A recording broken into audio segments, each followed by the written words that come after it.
Magigisa na tayo guys ng bawang sa luya kasi wala tayong sibuyas. Dito sa pinagprituhan ng tilapia. Ayan.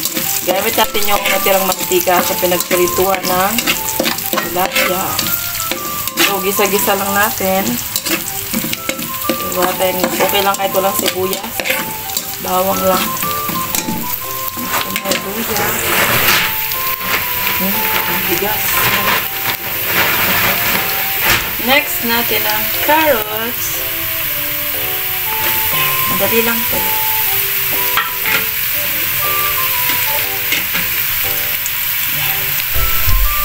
Siguraduhin na hugasan nyo guys ang gulay ha. Bango po. Hindi, kagalan na natin yung bell pepper.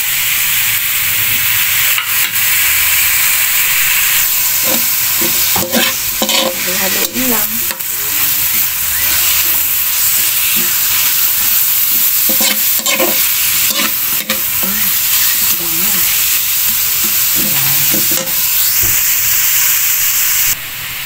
So, meron tayo dito guys, sweet and sour sauce. Yan.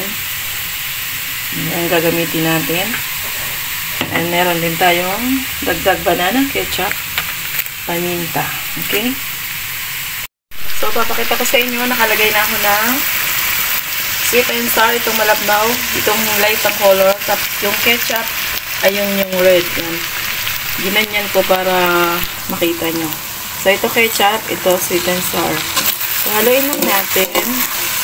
Tapos, medyo malapot siya, diba, ng sobra.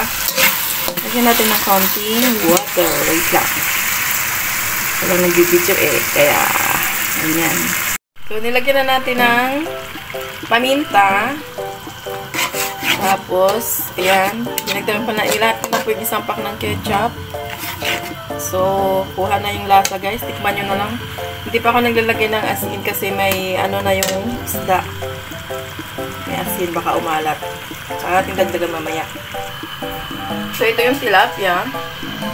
Dalawa lang ilalagay ko, guys, kasi napakalalaki.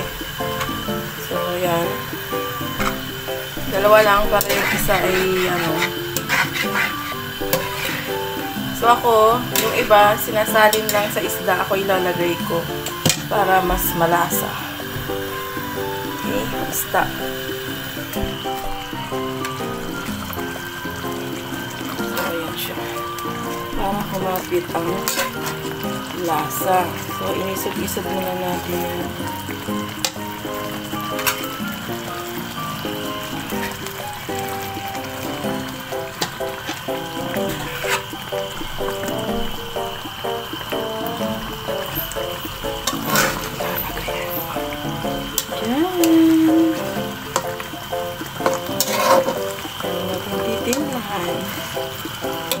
May paminta na.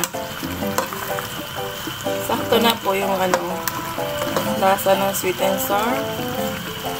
Yan.